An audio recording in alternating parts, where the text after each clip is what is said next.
fɔ a to ten o la su in na an ye wele bila fɛn min ye Yalikuye ma Boubacar Yalikuye ka bɔ kunnafoni di sɛbɛn kɔnɔ a ye fɔ min ma le pays Yalikuye i ni su. Merci Nchou. Somaw bɛ di? Oui, ça va alhamdulillah. Tabarkala. Baasi foyi tɛ na, aw yɛrɛ dun? Baasi foyi tɛ yen. D'accord, merci bien. O diyara n ye. Invitation et puis aussi n bɛ ka auditeur bɛɛ lajɛlen fo. O diyara n ye. Les fidèles auditeurs de la radio. Tabarkala. Et le grand frère aussi. A tulo b'i la. Voilà. Mariko. Umaru n b'a fana fo. Merci bien. Tabarkala. Youssou Kulubali Rampart i ni su. N b'a ni su. Somaw bɛ di? Kɔrɔ baasi tɛ na. Hali n'a sɔrɔ i minɛlen don. Ka n tɛgɛ fila da n kɔ ka munuma ka don studio kɔnɔ hali n'o bɛɛ kɛ ka yafa deli kɛ c'est des pentades ko n sɔnna tabarikala ka kɔrɔ fo n'o ye Umaru Mariko ye a tulo b'i la ka radio lamɛnbaga bɛɛ lajɛlen fo ni n kɔrɔ minnu fana bɛ baro la nin wagati in na k'an kɔrɔ k'u bɛɛ lajɛlen fo kɔrɔ Yalikuye Kebe fo ka taa se Jawara ma ani e yɛrɛ ma ka technicien fo ani minnu bɛ ka ja ta ka bila bɔlɔlɔ sanfɛ ko an b'a bɛɛ lajɛlen fo tabarikala Ras Kebe Actuel Media i ni su kɔrɔ n b'i fo a diyara n ye ka foli kɛ radio Peace FM lamɛnbaga ye baarakɛla bɛɛ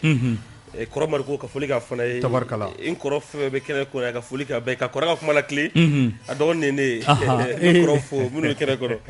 merci beaucoup tabarikala Ibrahim Jawara Danbe i ni su marhabu sala l'autorité morale i yɛrɛ bɛ i bɛna kami di yan ni n bɛ taa so i bɛ kami labɛn n'a bɛ jigin so ni n'Ala sɔnna n'i ye Youssou ta minɛ i bɛ o segin ne ma tabarikala inshallah folikan jumɛn b'i bolo ka ɲɛsin an bɛ foli ni taloni ta ka ɲɛsin radio Peace FM lamɛnbaa bɛɛ ma ani minnu bɛ k'an lamɛn wala k'an filɛ bɔlɔlɔw sanfɛ ka ɲɛmaa fo Umaru Mariko ka baarakɛlaw kelen kelen bɛɛ lajɛlen fo tabarikala i yɛrɛ fo a diyara n ye ka foli lase n baaraɲɔgɔnw ani n barokɛɲɔgɔnw u kelen kelen bɛɛ lajɛlen ma tabarikala ka dugawu kɛ an bɛna kuma minnu fɔ Ala ka kɛ faso jɔ kumaw ye amina Ala ka kɛ hɛrɛ ye jamana ma amina Ala k'an kisi a kɔlɔlɔ ma amin merci beaucoup a diyara n ye Boubacar Yalikuye an ye kibaruya sɔrɔ k'a fɔ fɛn min ye Imam Mamud Diko M5 ka autorité morale kɔrɔ a labɛnnen don dimanche ko a kan ka sarakabɔ kɛ sarakabɔ kɔfɛ k'a kan ka kuma kunnafonidilaw ye i ye a kibaruya i y'a sɔrɔ a bɛ mun de k'i la mun bɛ se ka fɔ a kɔfɛ d'accord merci i ni ce ɲininkali la parce que question min don a bɛ ka bɛɛ esprit la travailler bi parce que n'a fɔra Imam Mamud Diko dans ce pays a ka diya ye a ma diya ye c'est quelqu'un même si on dit que nul n'est indispensable il semble être incontournable aujourd'hui dans ce pays jamana kɔnɔ bi ka da plusieurs facteurs pour raison de plusieurs facteurs donc Kibaria Bolen bi tout le monde sait que depuis un certain temps l'imam il est stratège ale ka ko bina don de quoi fɛrɛtigi do nous avons vu abe wagati damadamani bɔ kutuba la vendredi fɛ ni a bɛ message dɔw passé juma tɛmɛnen voilà donc maintenant kibaruya minnu bɛ jamana kɔnɔ gɛlɛya minnu bɛ jamana kɔnɔ a b'olu kumaw fɔ o bɔli ninnu na an y'a faamu k'a fɔ fɛn dɔw bɛ ka kɛ jamana kɔnɔ bi minnu ni tɛ ka taa a jimi sira fɛ bon au début les gens pensaient que bon ani militaire ninnu bɛ ɲɔgɔn kalama ale de u ye fɛn caman kɛ ɲɔgɔn fɛ celui qui est premier ministre aujourd'hui o tun b'a kɛrɛfɛ bon u ye fɛn caman kɛ ɲɔgɔn fɛ tout le monde pensait que le pouvoir c'était pour lui mais a ka bɔli laban ninnu on a compris que ko dɔw bɛ yen qui ne sont vraiment pas ça veut dire que dysfonctionnement dɔw bɛ jamana kɔnɔ bi bon suite à cela an y'a mɛn k'a fɔ bi ko dimanche nata a bɛ fɛ ka kuranɛ kalan dɔ kɛ o bɛ sanctionner ni conférence de point de presse dɔ ye bon ne kɔni ka hakili la imam ka généralement n y'a fɔ cogo min na a ka fɛngɛ ninnu c'est purement stratégique fɛrɛw don et aujourd'hui d'ici le fait que a y'a annoncé parce que nous sommes dimanche information ka bɔ bi a ka mɔgɔw bɔra mɔgɔ minnu ye sortie kɛ bi an y'a réseaux sociaux sanfɛ ils ont parlé de 17 associations mais ko association wɛrɛw bɛ yen nɔ k'u ni imam famana et que vraiment nin bɛ kɛ occasion ye a ka bɔ ka dugawu don kɛ jamana ye bon a laban aussi on a vu an ye mɔgɔ dɔ ye yen nɔ min tɛ mɔgɔ dogolen n'o ye Dunga ye bɛɛ b'a ni imam ka rapprochement dɔn kosɛbɛ imam ka communication officielle caman bɛ a bɛ passer ale fɛ et aujourd'hui aussi an b'a dɔn k'a fɔ Dunga au début a tun bɛ cogo min il n'est plus comme il était au début parce que Mokhtar Wane ka gouvernement bɛ sigi a taalen primature la généralement a nga sorti tun ka ca par rapport un peu à la gestion du pays hakilina tun ye min ye fɛnw bɛ se ka marcher cogo min il le faisait mais aujourd'hui an y'a ye k'a fɔ c'est silence de carpe de don depuis Choguel nana bon il n'est pas aussi que ça sur les réseaux sociaux a da bɔra fɛn caman on ne sait pas les raisons bon an y'a ye bi ça veut dire que c'est un signe annonciateur k'a jira k'a fɔ ko dɔ bɛ y a un malaise mais nin fɛngɛ ni certainement c'est une stratégie pour que ko bɛ se ka redresser cogo min na moi à mon entendement dimanche le fait que k'a annoncer tant d'ici dimanche je sais que ko caman bɛ yen nɔ anu bɛna na se ka ɲɔgɔn faamu fɛn caman na afin que jamana bɛ ka taa cogo min solution bɛ se ka sɔrɔ ka se k'a bila rail kan cogo min na parce que aujourd'hui qu'on le veuille ou pas tout n'est pas rose comme on le voulait. Tabarkala. Voilà. Tabarkala. Oh, Youssou. Naam. Ninganga masiran walma imam ga nin boli amanga masiran? Bon, a kanga ga masiran kuma be fɔ tuga. Jonga nga siranye. Peut-être jamana marabagaw. Peut-être. Ani jamanaden dɔw minnu bolo kuma bɛɛ fɛn dɔ dogolen don parce que kuma bɛɛ fali bɛ se ka ye sange kɔrɔ an ka jamana in kɔnɔna la a bɛ mɔgɔ hakilila jigin min ye je pense que si je ne m'abuse n kɔrɔw bɛ yan nɔ an tɛ kɔrɔkɛw bɔ plateau la 10 février an ka kɔrɔkɛw bɔ a la dɛ non o t'an bali o t'an bali an ka ɲɔgɔn jaabi dɛ o t'a to non kɔrɔw kana foyi fɔ 10 février ni mɔgɔw hakili b'a la 10 février base ko ye duwawu ta de ni mɔgɔ hakili b'a la a sɔgɔma joona kuranɛ jiginna 26 mars la 10 février mais kuma laban kɛra mun ye il faut que Bube démissionne o de kɛra a don kuma kun cɛra ni Bube ka démission kuma de les 10 commandements kalanna très bien a dun kuma daminɛna ni mun ye o de ye duwawu don ye a bɛ fɔ cogoya min na ni fɛn ni misi turabilen ye maa min fa faga ni ye duloki bilentigi natɔ ye i bɛ jɔrɔ mais c'est que mɔgɔ bɛ se k'u yɛrɛ ɲininka min na o de ne bɛ n yɛrɛ ɲininka min na bi surtout o de diinɛ ɲɛmɔgɔw kun ye cadre de concertation min sigi u yɛrɛ dama ni ɲɔgɔn cɛ ni a hakilina kun bɔra Imam Mamudu Diko yɛrɛ la o jɛkulu in bɛ min parce que an hakili b'a la Imam Mamudu Diko ye bɔ ko laban min kɛ a y'a fɔ o kɔnɔ a kɛlen ka ɲininka assise ko la est ce que imam mina participer assise la a y'a jira k'a fɔ ko min ye o jɛkulu in ye ko o de bɛna décision ta ko ne ye décision ta Imam Mamudu Diko bɛ to o kɔfɛ bi a bɛ ka bɔli min kɛ ou bien a bɛna bɔli min kɛ hali ni duwawu don yɛlɛ a n'olu bɛ ɲɔgɔn kalama wa munna duwawu don kun tɛ se ka kɛ ni o jɛkulu tɔgɔ ye maaw bɛ se k'o question poser u yɛrɛ kunna et réellement qu'est-ce qui n'a pas marché pour que Imam Mamudu Diko ka bɔko laban ninnu surtout n'i ye imam ka bɔko laban ninnu jateminɛ a bɛ maa siran ka taa sira min fɛ kosɛbɛ o de k'a fɔ imam bɛ toucher fɛn minnu na kosɛbɛ o ye sur plan sécuritaire ye a b'o lasegin ka taga Ala ma ka caya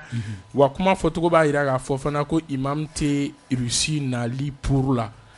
kutuba ninnu kɔnɔ o b'a jira k'a fɔ ko Russie ko ma o t'a fɛ la koyi a y'o jira hali kutuba laban ninnu kɔnɔ an bɛ taa karisa nɔfɛ u tɛ se k'a ɲɛnabɔ f'an k'a lasegin Ala ma o b'a jira k'a fɔ ko jamana marabagaw bɛ ka taa sira min fɛ bi o ni Imam Mamudu Diko a ka hakilina tɛ kelen hali n'a y'a sɔrɔ an bɛɛ b'a dɔn k'a fɔ Ala tɛna jigin ka na plan de sécurité k'a tracer k'a di hadamadenw ma hadamadenw de b'u hakilina u ka hadamaden hakilina u b'o de ta k'o labaara ka plan bɔ n'o ye de toutes les façons comme a bɛ fɔ cogoya min na kuma min bɛna se dugutigi bulon na a ma se dugutigi den ka a kun ma da bilen k'a fɔ k'a b'o kuma lamɛn kɛnɛ ma Ala ka si jɔ an b'a a makɔnɔ dimanche don an bɛɛ bɛ kɛ kɛnɛ kan komi a fɔra ko presse welelen don ni Ala sɔnna ma an bɛ kɛ yen nɔ k'a lamɛn ko min bɛna bɔ a la Kebe mun de bɛ se ka bɔ nin ko in na de Masi mi fo ɲininkali la d'abord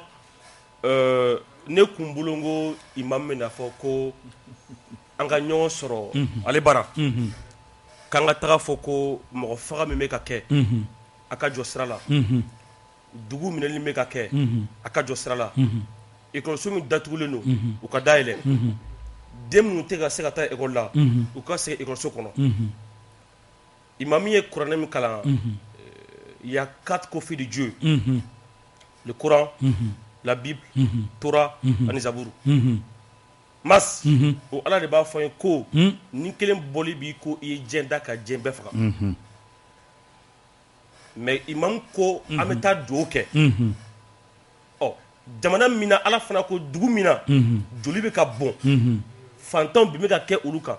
dɛsɛbaatɔ bi bɛ ka kɛ olu kan des innocents olu joli bɛ ka bɔn ale ka hinɛ tɛ an ye seli tɛ se ka o remplacer duwawu tɛ se ka o remplacer tant que minnu ka hakɛ t'u bolo n'u ma segin o ma fɔlɔ message passé cogo ma ɲɛ ne bolo dɛ o ye ne ka denmisɛnnin hakilina ye ne kun bolo imam bɛna fɔ de k'an ka taga ɲɔgɔn sɔrɔ ale bara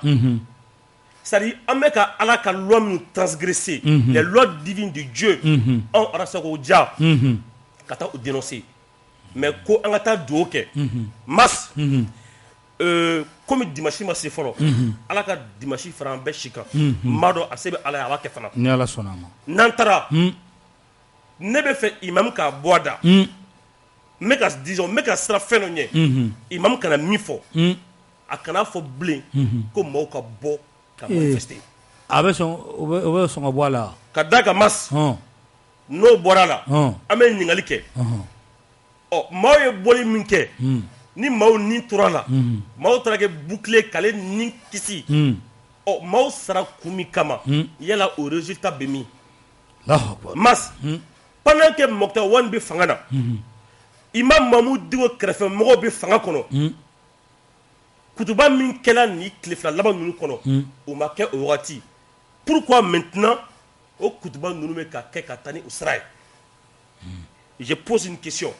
yɛlɛ ko ye Dunga fɔ tout porte à croire aujourd'hui que Dunga a été mis à l'écart Dunga bilala kɛrɛfɛ primature la mɛ ɲininkali kɛ tuguni yala Imam Mahmoud Dicko ka maaw dabɔla baara la turu la o de bɛ k'a to bi u bɛ fɛ ka bɔ tuguni wa yala anw bɛna bɔ ka taa tile kɔrɔ tuguni wa yala gazi bɛ taa ci anw na tuguni wa imam yala mugu bɛna ci anw na tuguni wa yala joli bɛna bɔ tuguni wa mas o kun ye ne ka kumakan fɔlɔ ye tabarikala an bɛ Jawara ɲininka Jawara n'i ye ko ta k'a lajɛ i b'a ye k'a fɔ n'i ye Ɲɔrɔ Sirifukɛ lajɛ ale kɔni bɛ fanga in k'a dɛmɛ kosɛbɛ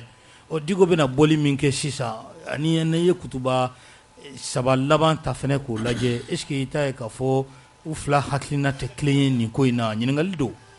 bon an bɛ ala fo an bɛ ala barikada an bɛ nɛma ni kisi ni ala fɛ a k'a kɛ an ka cidenba kan ya rabi ni kuranɛ nasu de don sɔsɔli t'o la ou bien ni hadisa de don sɔsɔli t'o la mais jamana mara kɛcogo bɛɛ b'o ye i ka hakilina tagabolo la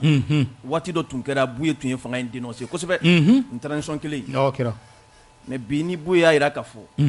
a bɛ transition dɛmɛ o Buye peut-être an ka cɛkɔrɔba don an fa don an b'a bonya a ka hakilina kɔnɔ peut-être n dɔgɔnin tɛ Imam Dicko dɔn i dɔgɔnin jumɛn Kebe a dɔgɔninya bɔ a la dɛ non a t'a dɔn a kɛ baara ɲɔgɔn ye parce que il y a plus de 30 ans Imam Dicko n'i y'a ka kutubaw lamɛn actualité minnu bɛ jamana kɔnɔ waati min na a bɛ kuma olu kan k'olu ɲɛfɔ à travers kutuba fɛ mɔgɔw b'a faamu min bɛ yen mais ni an bɛ kuma fɔlɔ diinɛ kɔnɔ ala ko tan fo ka taa sɔrɔ dalu jɔnjɔn de b'i bolo a la n'o tɛ ni i ka hakilina don diinɛ ko kuma na dɔrɔn o ye gɛlɛyaba ye diinɛ na Imam ye mun de fɔ a ka kan an ka kuma in ɲɛfɔ mɔgɔw a ɲɛfɔ dɛ أكو ولا نبلونكم بشيء من الخوف والجوع ونقص من الأموال والأنفس والثمرات وبشر الصابرين الذين إذا أصابتهم مصيبة قالوا إنا لله وإنا إليه راجعون أكو دونغو كتب لا ينفو نكرو ألا بنا نجربي أبانا نجربي جمنا أو نينكم سيأو بنا تشايا أو لا أو سنفيون أولو بنا نغشي لا جربي بنا تشايا أو كا mais ni lajarabilu kɛra mun de bɛna kɛ mun de ɲininen don aw fɛ aw k'a fɔ inna lillahi wa inna ilayhi rajiun anw ye ala de ta ye an bɔra ala de yɔrɔ wa an bɛ segin ala de ma bi imamu y'a ye a ye misaliya ta nabila Yunus ka mɔgɔw kan waati min na u ye ala sɔsɔ kɛ ni Yunus y'u dawa ka ko bɛɛ k'u fɛ n'u ma sɔn ɲangata nalen n'u yɛrɛ sɔmina k'a fɔ ko ɲangata bɛna sur'u kan u bɛɛ jɛnna ka ala sɔsɔli min kɛ u bɛɛ taara fara ɲɔgɔn kan ka ala deli ka tubi Imam y'o de ɲini o an bɛ procès d'intention de la o k'a fɔ peut-être a bɛna fɔ an ka bɔ ou bien a bɛna fɔ an ka non mais conférence de presse don bon non conférence de presse yɛrɛ ma fɔ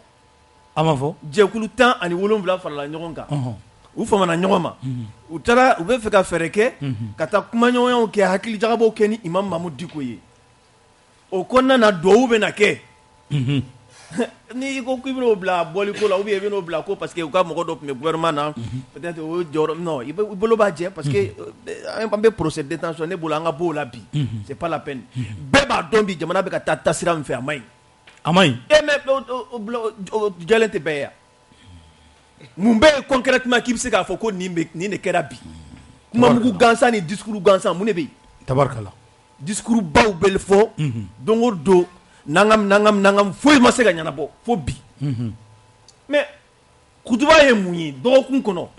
alisilamɛw de bɛ fara ɲɔgɔn kan ka ɲɔgɔn sɔrɔ misiri kɔnɔna na a ka ka actualité min bɛ yen o alisilamɛw kun kan o jamana kun kan mais u ka ɲɛfɔ jamana kɔnɔdenw k'o faamu bi a ye min fɔ tiɲɛ tɛ yan tiɲɛniw tɛ yen bi yan waleya jugu tɛ ka kɛ wa kunun ko fanga kɛlɛla minnu sababuya la o tɛ ka kɛ bi wa mun bɔra la ni imam y'o fɔ ko peut-être a ka mɔgɔ dɔ de tun bɛ poste dɔw la olu bɔra yen nɔ non il y a 30 ans imam bɛ ninnu dénonciation kɛ a b'a fait à travers les kutuba donc an ka bɔ poste dɔw kɔnɔ ni don min na a nana fɛn wɛrɛ fɔ min tɛ nin si ye n'i bɛ se ka jugement min kɛ i b'o kɛ mais an bɛ waati min na bi a fɔra u bɛ na ɲɔgɔn ye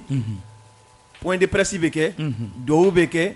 a bɛ kɛ jamana ye bon o kɔfɛ ni min bɔr'o la ne hakili an bɛn'o kɛ jamu kɛrɛnkɛrɛnnen k'o ɲɛfɔ jamana kɔnɔdenw fana ye ni ala sɔnn'o ma merci beaucoup Yalikuye an y'a ye k'a fɔ sigikafɔba labɛntɔ don ka sigikafɔba kɛ k'a fɔ ko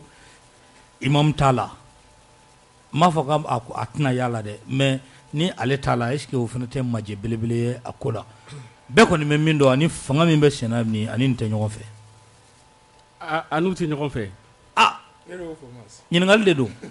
ok ɲininkali ok d'accord je pensais que tu n'as compris ayi mais ɲininkali de la d'accord ok donc bon au fait il y a mis pour les assises nationales de la refondation je pense bien que imam Dronte aujourd'hui où nous sommes jamana be niveau maintenant nous avons besoin du consensus pour qu'il y ait un bon kono parce que au yɛrɛ de kama ne yɛrɛ filɛ nin personnellement ma position caman bɛ yen nɔ n y'a bila ka bin parce que j'ai vu que certes il est bon parfois de taper du poing sur la table mais quand tu vois que l'existence même du pays fitini min bɛ yen nɔ o tɔ fana bɛna ta ka bɔ yen hali n'a kɛra k'a fɔ mɔgɔw tagabolow tɛ kelen ye a lajɛ n'i bɛ se ka consensus sɔrɔ ni mɔgɔw ye cogo min i ka concession kɛ i yɛrɛ ka position na souvent pour que jamana bɛ se ka et moi je vois que le pays aujourd'hui à bon niveau de là à un moment donné les gens qui ont fait tomber IBK certains ont tout IBK fait net me position maintenant mais ça fait que encore aïe sabali fanga bina a bintogo mania fanga bina on a dit bon fanga bina c'est à kera kaban on ne voulait pas qu'à kera kaban mais est-ce qu'il y a encore gâteau ça dit que division là on s'est dit que bon voilà aujourd'hui retrouvons-nous autour de l'essentiel très rapidement pour que engagé ka bo une situation kono et malheureusement la situation elle continue comme ça mɔgɔw tora division na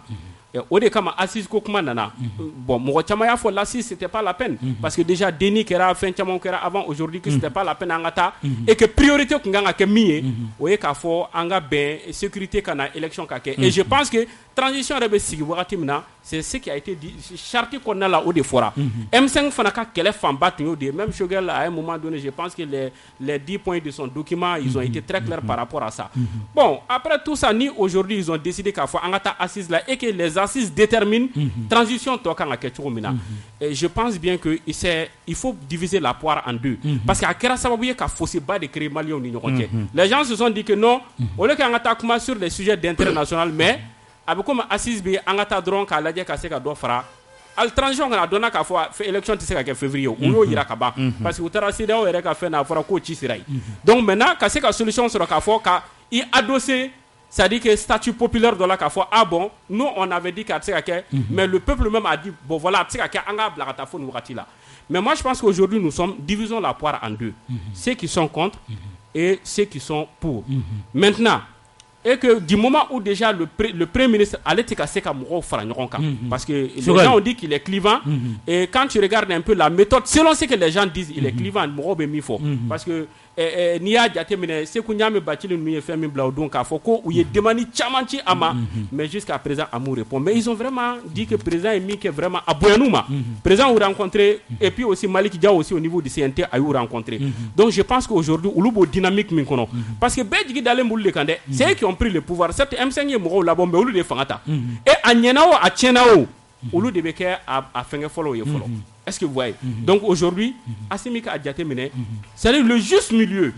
Ne tɛna fɔ n bɛ proposition k'a fɔ a bila ka bien a bɛ tan ne tɛna se k'o fɔ. Mais le juste milieu Assimi yɛrɛ k'a lajɛ o bɛ se ka sɔrɔ cogo min na ka se ka bɛɛ fara ɲɔgɔn kan pour que an ka se ka bɔ très rapidement nin gɛlɛya nin kɔnɔ. Ni assise bɛ se ka kɛ mɔgɔw m'a fɔ k'a fɔ on n'ira pas aux assises mais ils disent que assise c'est pas clair et que en résolution c'est connu d'avance. Problème bɛ o yɔrɔ de. Sinon déjà les sujets d'intérêt national ni où il y a une forme autour de ça, il n'y a pas de problème. On ira et s'il y a lieu d'élections prorogées,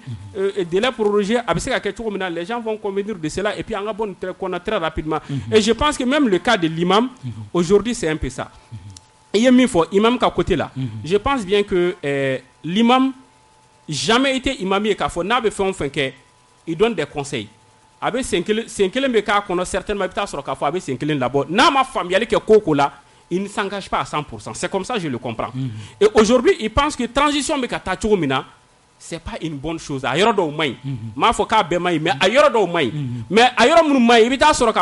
a dit dit. Parce qu'au début, il était comme un conseiller. Il a dit certainement au Sira Oumata. Bon, nous, au Sira Oumata, Abi Madji a donné et vraiment passer par d'autres astuces pour que ou ka femme ka fobe katasram fait c'est pas bon pour le pays et afin de revenir à la raison et que on va continuer on va cheminer ñogon fait de ba bla o de minen kono bi et j'ose espérer aussi que ni ala sonama dona nataula d'ici dimanche je ne suis pas dans les secrets de Dieu mais je sais quand même que imam ka Koutouba nounou ko fait il a été approché. Ah, ou Gerala et je pense que ou kumana fin chamon kan fana ni ala sonama dimanche ta mo be ka blaminer min kono ka fo no imam be na fo bon voilà il va utiliser un ton dur là-bas faut mo ka bo je ne pense pas qu'il le fera abe do et il va demander aux Maliens bon vraiment gelean baby mo ko tigé di ñoma ala kan deme et voilà an kan ga teme schéma me fait pour que an ga se ka faire merci bien Youssou ga famu jumay ala assise ani imam ni imam ma ya assise la o koni 2019 imam goko ali la fo minu mana ame kuma o place là dialogue là ali la fo dialogue nana toga mina moi je pense que kuma do la ame toga nyina don et un dialogue mi ke ani amna assise mi ke abe killing jamana de umbolo quoi muna na ni dialogue national yi anya fon de 2018 élection ke togo juguya encore que yɛrɛ ale yɛrɛ gɛlɛya sɔrɔ cour constitutionnel fɛ a sen fɛ 2018 élection kɛcogo juguya ka tiɲɛtigi ka tiɲɛ ta k'a di nkalonitigi ma o de nana pour légitimer le pouvoir d'IBK u nana ni dialogue national ye mɔgɔw taara terme de référence min dira mɔgɔw ma jɛnɛ ye mais a tilala minnu bɛ k'u ban bi minnu ko k'u ma sɔn bi terme de référence ma olu de k'u ma a ye taa dialogue la a ka taa fɔ k'aw ma sɔn terme de référence ma bi minnu ko k'u tɛ taa dialogue la ko parce que terme de référence ma ye assise la ko parce que ko terme de référence ma ye kunu olu de ko k'u ka taa dialogue la dɔrɔn ko ka taa fɔ ko terme de référence ma diya u ye mais pourquoi aujourd'hui o mɔgɔ kelenw tɛ taa assise la ka taa fɔ dɔrɔn ko terme de référence est-ce que tajuru sara tɛ politique maaw ni ɲɔgɔn cɛ a ka jugu ni tajuru sara ye Mali politique moi j'ai l'habitude de le dire et je l'assume an ka politiki mɔgɔw bolo u ye Mali fanga u taara n'a ye mairie la ka taa furu siri fanga ye olu de ta ye mɔgɔ bɛ yen n'a bɛ fanga mara n'a tɛ politiki mɔgɔ ye e man ɲi quoi u bɛ ka min fana fɔ n'o ye transition prolongée de k'a fɔ ko Choguel ŋaniya ye o dɔrɔn de Mas an ka taa kɔfɛ dɔɔni don min na Surasiw bɛ bandaw ka fanga bin le 24 mai le conseiller spécial du vice-président qu'est-ce qu'il a dit a ko Muktar Wane kun jɔrɔlen tɛ ni foyi ye élection ko dɔrɔn a ye nin fɔ Mali télé la bɛɛ y'a mɛn a ko Muktar Wane ka jɔrɔ bɛɛ kun ye élection ko dɔrɔn de ko wɛrɛ kun t'a kun na élection ko o kɔrɔ b'a jira k'a fɔ bi u ko min y'u reçoit o de ka priorité tɛ élection ye C'est le président de la transition lui-même qui a priorité tes élections. Mais au bout de quand da premier ministre, il faut toujours applaudir le président parce que vous voulez les gars. Mininga noko ma faible mi. En beau de kele. Ah, le premier ministre. O de premier ministre. O de ma faible. Mais est-ce que tu as fait un atachugoya? Bon, o ye fanga na atakabule sira do fait. Est-ce que transition est droit? Est-ce que ko kele ga biolu ba do nga foko drontel. Ni fanga ba ulango do yo luga fanga biko luga président ere boy. Mali président ngono mais olu de kumba majorité là. Ka président ere boy. Ngo do yo ke. O do olu ma foko premier ministre o. Olu est président de boy. Et aujourd'hui, tiens doit bien nga fonyo nyana jamana en ko pour que en beka lafia. Mas transition min be bi. Assise akina nana muna o coup d'état flana min kera. Ni ko ibe transition mon ka ket daga kelen ngono nana. Ibe fili o. Ibe fili yelema do de kera. Mais yelema do de kera o. Transition fanfolo min kera a yera ka foko gele abakumbo o fanfela la. Yelema do de na Muktarwan anana donc a fo anye transition damne ni sirami maje chama yera la concertation nationale kera maje chama yero ketugula sabula surasu ya dabri ni beyo la benana e ka fo maje u kera il faut que kuma nyogonya kwa tamgo ni nyogonche mo asiza kinna boraini assise ni dialogue différencié mu minu tara dialogue la u tara la li ka ibeka ka fanga légitimer bi minu bi gata assise la na ko wara bora o kono ibe kaka fanga légitimer to ko wara ma bo akona ama foko ga kufa approcher ama foko ka organe unique siga o be ma bo jalagu kona ama foko ga école ko ga laja ko ka grain social ko jatimna ngoni be bora o jalagu kono bi anaya soro assisi kekunde dron ko ka transition prorogée il faut aller aux assises ka fo connaître son transition prorogée dima ina fo olu ya fo mo nyana tugoya mina don temene ura ka ita dialogue la dron akwataka fo ko awma son terme de référence ma bi kelemu ibaro histoire de mo rattraper malikonna la no et c'est à tous les niveaux minu ba kono minu be fanga kono bio minu ba kenema aw ko mo ma antita assisa akunye mu terme de référence de do yo de fo parce que oui rebolo akun be kata fanga ngata do faraga ukunu oluko mugoma kasoro ubigata dialogue la gatuga fanga le légitimer uko mugoma au kana aina akana fo ko autant fait dron mais aujourd'hui réellement nous nga intention te ka fo ko te fagata dialogue la ko premier ministre mi kungulo be mugo kelen kungulo iba fo ya na do kungulo ko kelemina be san damadon bo malla anga ni kungulo anga ni lay anga ni boy en bedroom wakati do kera en bedroom na kele kono ni kungolo ne problème ango karga boy ni kungolo ne problème il faut qu'on arrête avec ça proposition concrète qu'il faut une proposition concrète où ya juma proposer ou be fait fanga kono bi où ya juma proposer ou bana jumana et puis est-ce que assister au dogoduma katiga proposition nyana ma OK i borango M5 tara as e fena concertation na ou tara en position de faiblesse nous kumana mingera coup d'état ke wakati M5 mata mais asoro ni sura su kunti nyogon kan foble ou tara fo madame Siere mangan chama bake et sal konnala mais ou tara bi minu te fegata ou te fo yinina ou te assise ko la ou te fo ila ou tal prolonger ko la mo kelen kungolo be fego de boy merci kebe assise ani imam Diko nin Diko mayala est-ce que assise beblam nan kono mas il suffit que moi c'est très important imam ko jagolea ko ni mamu mata ko lobe kuma unona je pense que imam tara imam mata na mata mamu beta keneka ulu fana be kuma imam nona arama de kele joro ka dogo jamana kola magnifique kele joro ka dogo l'intérêt général au crafe mais ne ka kuma ti boloka kadaka et assiste se ka glo imam kelena je pense que ni assise manye kabike mali den berebita siga kuma mali ka tagagne mali ka bod dingé kono ou be ga mifo na kera oye mais ne ka kuma te o nofe ne ka kuma be assise niveau là mas ibaro u ka politique de resula Johnny Shogel ni akamaw Shogel nana abe fara baraka to mina o de réussi la bolo c'était quoi ka malien bɛ ɲɛsin assise ma n'an ɲɛsila assise ma sisan transition kan ka baara minnu kɛ les réformes institutionnelles constitutionnelles mas malidenw ka ɲina o kɔ malien bɛɛ k'i ɲɛsin assise ma lakana ko malien ka ɲina o kɔ malien bɛɛ k'i ɲɛsin assise ma vie chère malien ka ɲina o kɔ mas yala o don min na a bɛ fɔ ko transition ka baara ye baaraba 5 ye o baaraba 5 la assise tun b'a kɔnɔ wa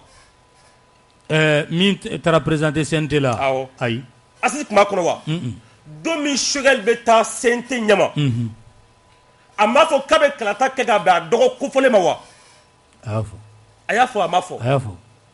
kalatako kuma bɛ Choguel lakɔnɔ bi wa munna Choguel ye kalatako kuma bila Choguel bɛ ka assise ko kuma fɔ Choguel m'a fɔ bɛɛ k'a bɛ maliyɛnw malidenw n'u bolofɛnw ka fɛɛrɛ bɛ tigɛ k'aw lakana wa mas an ka lakana ko bɛ cogo di assise ɲɛkɔrɔ Yusufu ninnu minnu ko an ka taa assise la ni minnu ma sɔn ka taa assise la ko i ta ye kunkoloko ye ni maa ye kunkoloko daminɛ Choguel y'a daminɛ o Choguel m'a fɔ ko ka IBK gɔn ye wa IBK kelen tɛ IBK ye wa IBK kun tɛ IBK kunkolo ye wa munna m'a fɔ ko ka faso maracogo de dilan munna ko IBK ka taa kunkoloko kun tɛ wa a filɛ dɛ o tɛ ya kelen mas n bɛna fɛn dɔ f'i ye assise ka kɛ n'i y'a ye maaw bɛ ka siran ka taa assise la minnu k'u tɛ taa mas u bɛ ɲɔgɔn dɔn k'u ko de ko assise kun tɛ kɛ dɔwɛrɛ ye ko an bɛ taa k'u bɛna taa fɛrɛ ko ka dɔ fara transition kan ne ko si Choguel est de bonne foi n'a ŋaniya jɛlen don ka da kan ale de bɛ ka kɛlɛ kɛ fo ka assise kɛ ne ko kɛlɛ bɛ transition projet min nɔfɛ k'o kuma bɛ taa fɔ Choguel k'a fɔ dɔrɔn an ka transition projet ko kuma bɔ a la o tɛna don a kɔnɔ mais an bɛna taa kuma thème de référence min kan olu filɛ nin mas n'o kɛla o maliw ta kuma mais kuma ye min ye n'u tɛ ka o fɔ n'u ye fɛɛrɛ bɛɛ kɛ ka malidenw ɲinɛ an ka lakana kɔ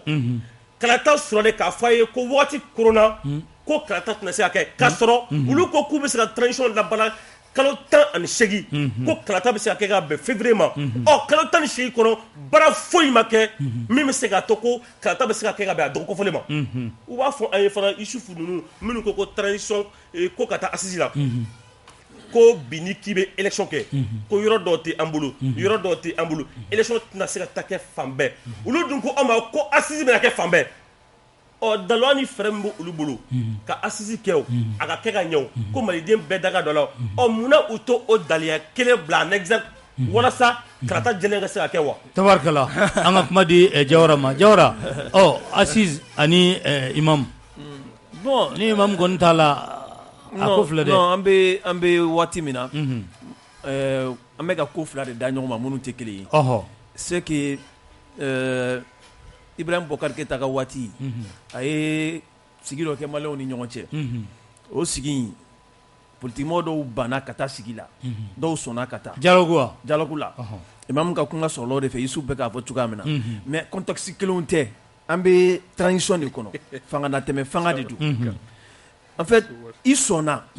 i ma sɔn Imam Mahmud Dicko bi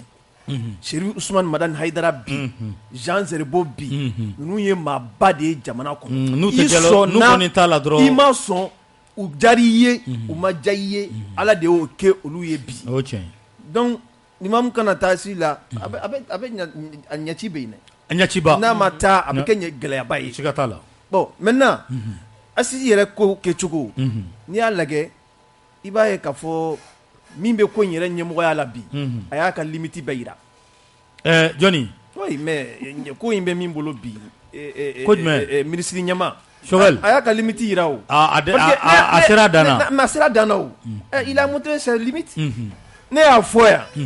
an bɛ kɛlɛ minnu na jamana ko kɛlɛ ka dɔgɔ a la ale de y'a fɔ an bɛɛ ɲɛna yan nɔ ka bandaw to fanga na a ko tile kelen a tɛ yɛlɛ 18 mois kan a ma fɔ wa ne dalen b'a la n'a sɔrɔ fanga tun tɛ M5 bolo bi san b'a sɔrɔ u bɛ kɛnɛma olu ka funakɔniw bɔra yan nɔ ko ni sariya taara don o don ko ka ninnu gracier wala sariya tɔgɔ bɔra n kɔnɔ amnesty a tɔgɔ amnistie ko olu bɛ bɔ o don k'a yira jɛmaw la k'a ma bɛn u ma bi u tɛ yen yan ko in t'olu de bolo bi a y'u mankan mɛn yan ko taɲiniw de don a fanba bɛɛ ye taɲini de ye n y'a fɔ n ko a y'a ka limite yira cogo di bi an mɔgɔ bɛ yɔrɔ min na bi hali n'i ye fanga min ye kalata n'i y'a baaraw sigi sen kan ka jamana di maa ma bi jamana kɔnɔdenw y'u ka sugandili bɛn min ma fura foyi t'a bolo fo ka jamana kɔnɔdenw fara ɲɔgɔn kan n'a m'o kɛ a tɛ se ka taa yɔrɔ si o ye fanga alalalen ye mais olu bɛ min na bi bɛɛ t'a dɔn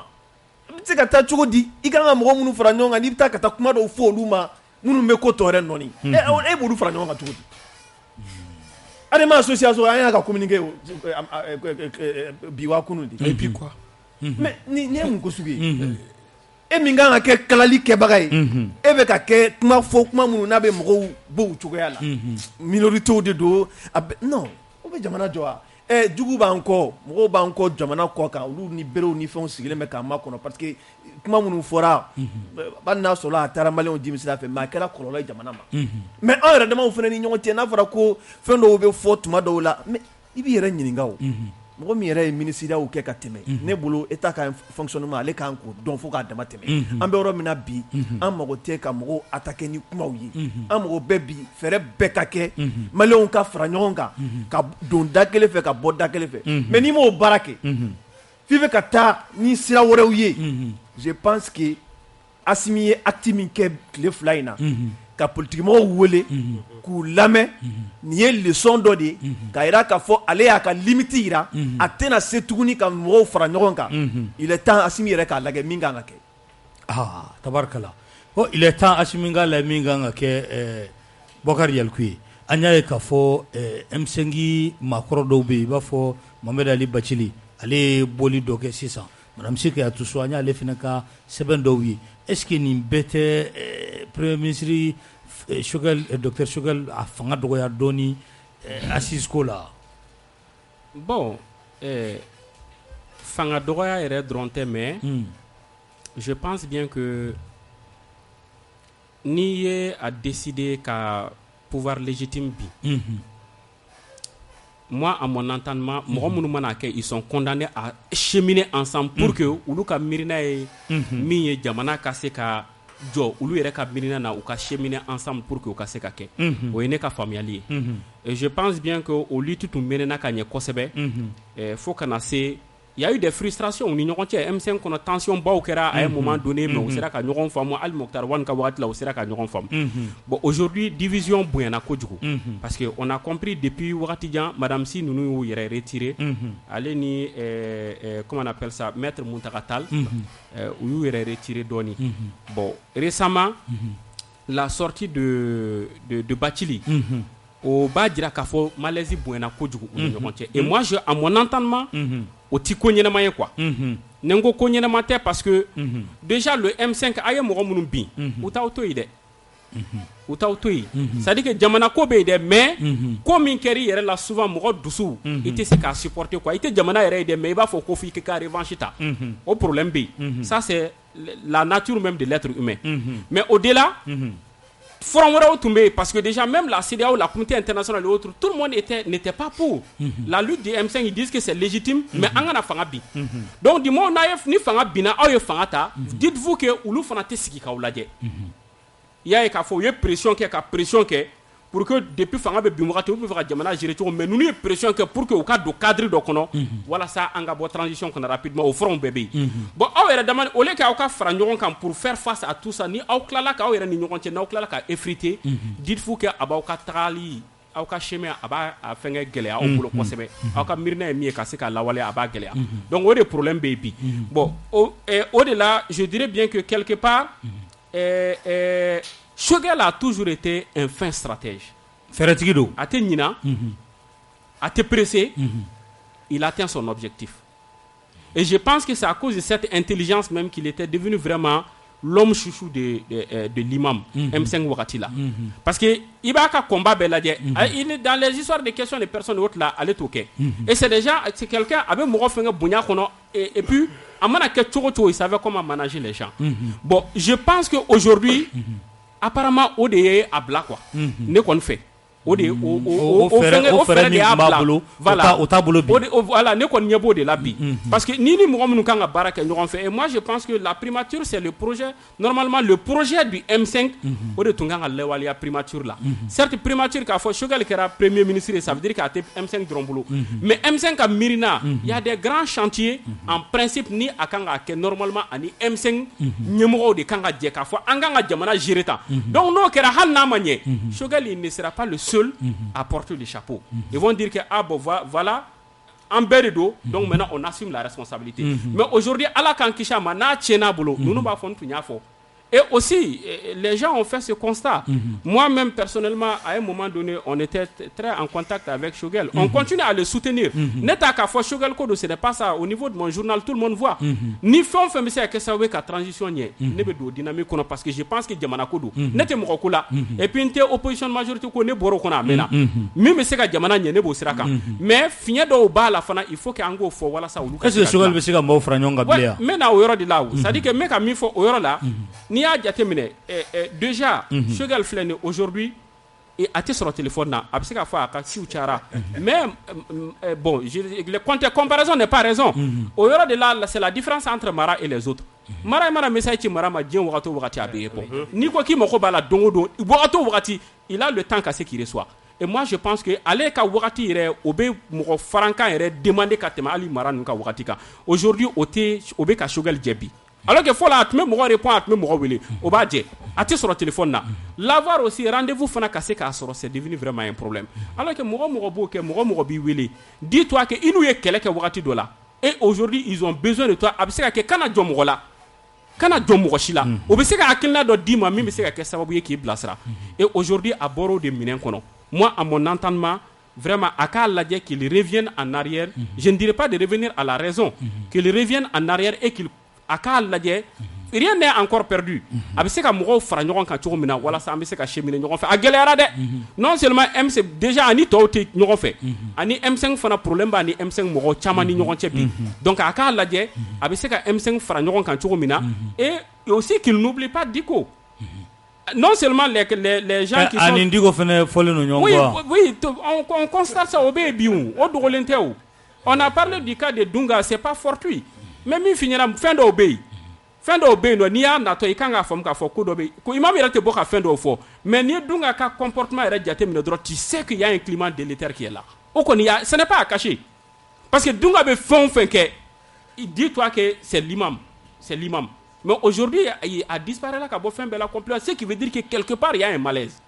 et je pense que aujourd'hui a ka essayer ka fɛn bɛɛ kɛ parce que n t'a k'a fɔ mɔgɔ b'i da kan bolo dɛ mais fin dɔw bɛ yen nɔ i k'a dɔn k'a fɔ mɔgɔ de bɛ kɛ sababu ye i b'a sɔrɔ et ces gens là sans eux sans le M5 et particulièrement sans l'imam difficilement Choguel allait être là où il est aujourd'hui donc qu'il revienne à la raison a k'a lajɛ a bɛ se ka mɔgɔw fara ɲɔgɔn kan cogo min na pour que an bɛɛ ka se ka bɔ transition nin kɔnɔ kunna wolo la parce que nin tɛ mɔgɔ kelen ko ye bɛɛ y'a fɔ aw kana kɛ an y'a kɛ an continuera k'an tulo gɛlɛya ka continuer n'an tora la n'an taara bi dingɛ kɔnɔ mɔgɔw t'a fɔ n tun y'a fɔ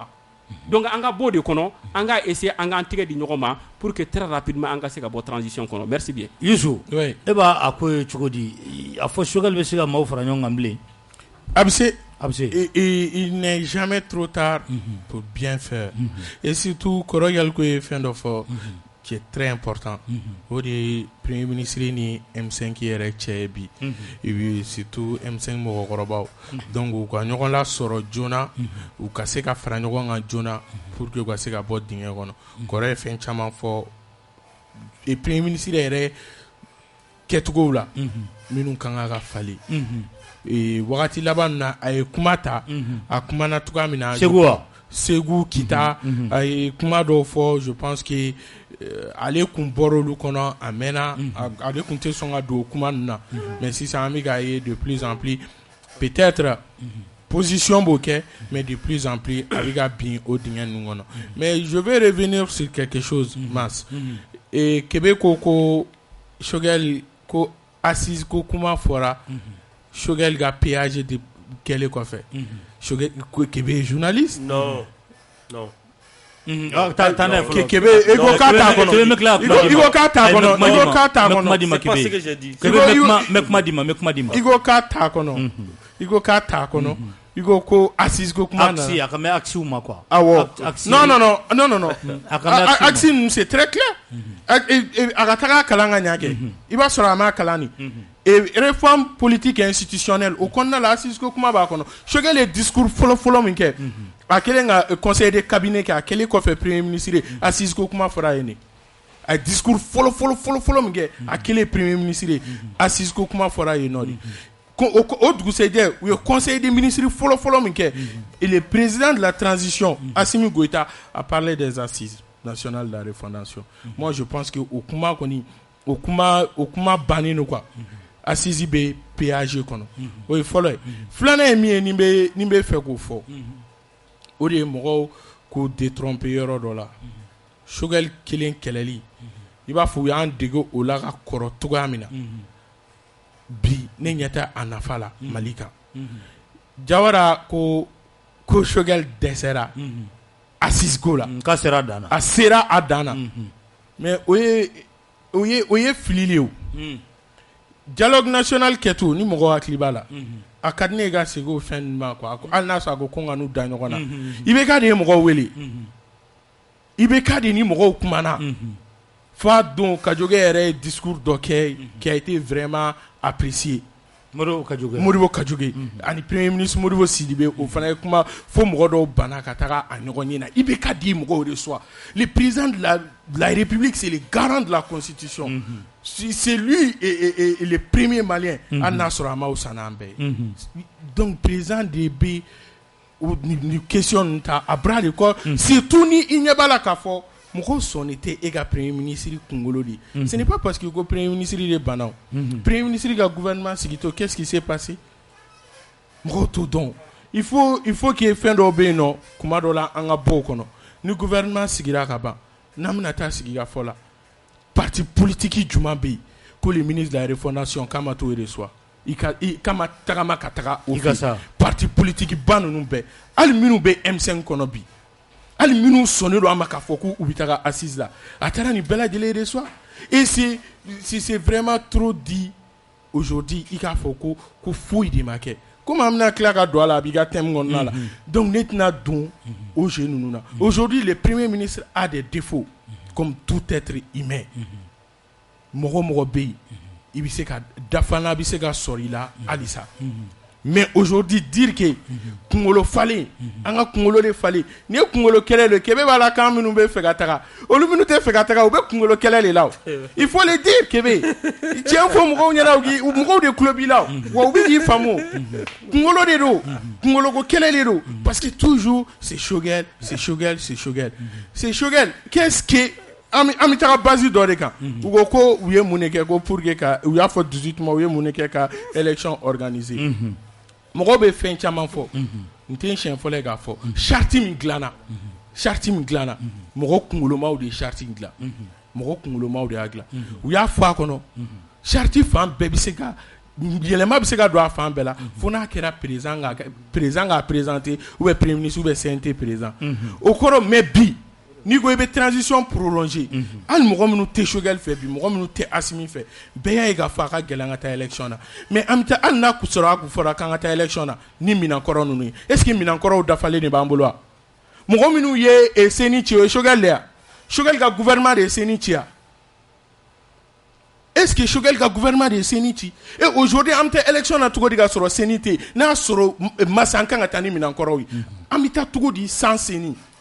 fo k'o fana fɔ an ɲɛna kɛ ou bien Shogel ni politique mɔgɔw i b'a fɔ a ka d'u ye cogoya min na olu de bɛna taa don so dɔ kɔnɔ k'a da tugu da la bon an ka taa sans CENI an bɛ taa an kunkolo ci kogo la u yɛrɛ bɛɛ sɔnna ko président min ye démocratiquement élu élection laban min kɛra Mali la yan o kan ka bɛɛ lasɔmi k'a fɔ n'an bɛ taa élection na tuguni i bɛ taa élection na bi i bɛ Tere ta kɛ Mali président ye i bɛ Bubé kɛ premier ministre i bɛ Bubé kɛ deuxième ye i bɛ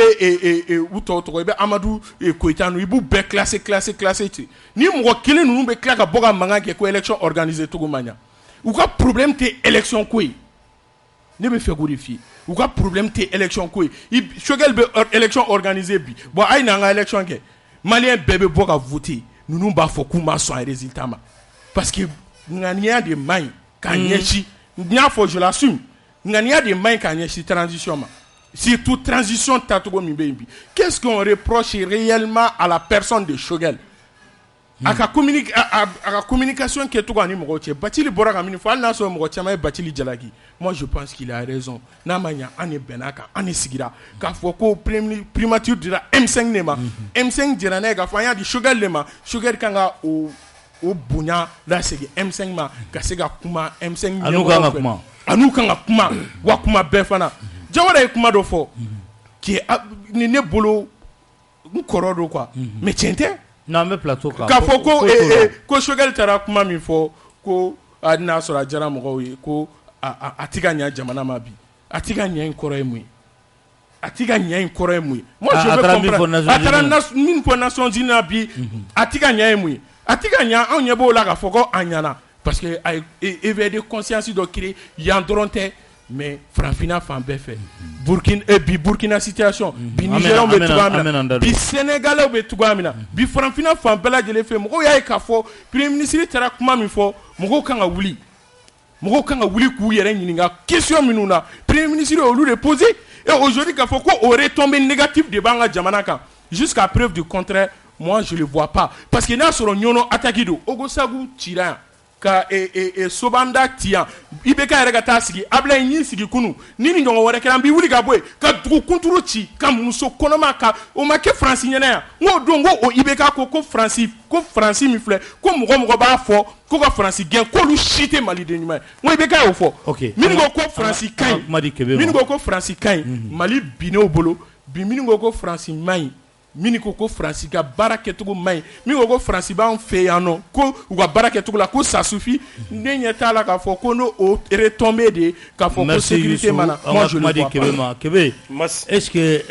Assisi an bɛ ka taa cogo min na tan fɛn min ye docteur Shogel ye a na se ka maaw fara ɲɔgɔn kan ɲininkali kelen in b'a tɛnku fɛnɛ la Mas kɔrɔ bɛ ka taga n'a ye i t'a kɛ Youssou IBK je pense que IBK n'est plus au pouvoir. Nous sommes dans son trou. IBK teiblé.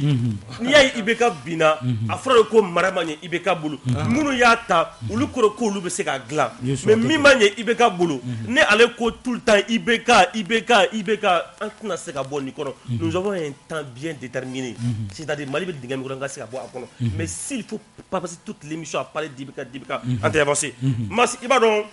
l'homme c'est la parole. C'est la parole. Ala kumakan de bɛ a ka kofew kɔnɔna na. Adamaden fana ye kumakan de ye. Shogel y'a fɔ an ye ko 18 mois ko misi kara zara titi yɛlɛ a kan. Ne hɔrɔnya la à la place de Shogel premier ministre. Maintenant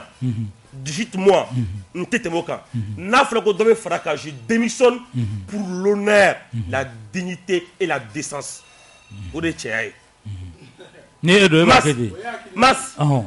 Shogel tɛ se ka politigimaaw fara ɲɔgɔn kan. I b'a dɔn maa min ye o misali yira an na wa? Assimi Goïta. N ɲininka ko mun na? A ɲɛfɔ an ye dɛ. Tu sais que avant que Assimi rencontre des hommes politiques de façon officielle, Assimi ni Amadou Koïta ye ɲɔgɔn ye. An ye article sɛbɛn a kan. Assimi ni Poula ye ɲɔgɔn ye. An y'a fɔ. Assimi ni RPM Traité ye ɲɔgɔn ye. An y'a fɔ. Pas officiellement, à nous baigner mais tu as déjà un premier ministre. Si Shogel était capable de rassembler les hommes politiques, tu penses que Assimi Wouli, personnellement, allez nous gagner wa? Mas, John Neko, école Kramero ma kuka akekanga nyinika Douma. En globila.